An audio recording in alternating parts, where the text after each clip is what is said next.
আমাদের তরুলতার রং ক্রমশ হয়ে গেছে শ্যামল থেকে কৃষ্ণ। আমাদের আকাশের রং হয়ে গেছে ফিরোজা থেকে ধূসর। আমাদের সমুদ্রের রং হয়ে গেছে নীলাভ থেকে ঘোলাটে। আমাদের সব পাহাড়গুলো হয়ে গেছে ছোট ছোট টিলা। কিন্তু তবুও আমরা মাথা উঁচু করে দাঁড়িয়ে আছি। আমাদের নেতা নেত্রীরা এখন আর কেউ গান্ধীর মতো বৃক্ষ নন, ছোট ছোট বনসাই। চাকরির মতো আকাশ কুসুমের সন্ধানে আমাদের মাটির পৃথিবীতে প্রতিদিন বেড়ে যাচ্ছে রক্তাক্ত মরালীদের সংখ্যা।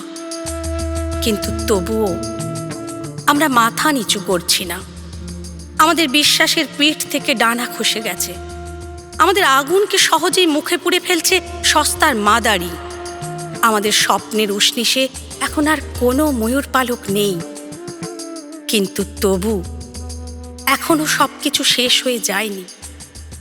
এখনো মিছিলে হাঁটতে হাঁটতে যুবকটি গাইছে, যদি তোর ডাক শোনে কেউ না আসে তবে একলা চলো রে।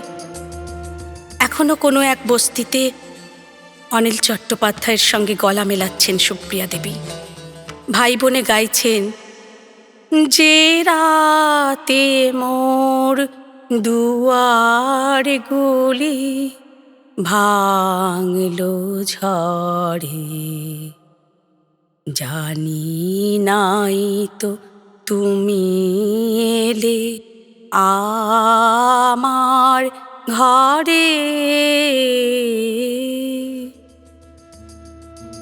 এখনো জারুল ফুল শিমুল গাছটিকে লিখে পাঠাচ্ছে, আধার থাকুক দিকে দিকে, আকাশ অন্ধ করা, তোমার পরশ থাকুক আমার হৃদয় ভরা।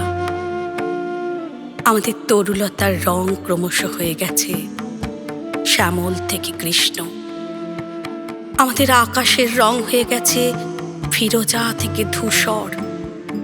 আমাদের সমুদ্রের রং হয়ে গেছে নীলাভ থেকে ঘোলাটে।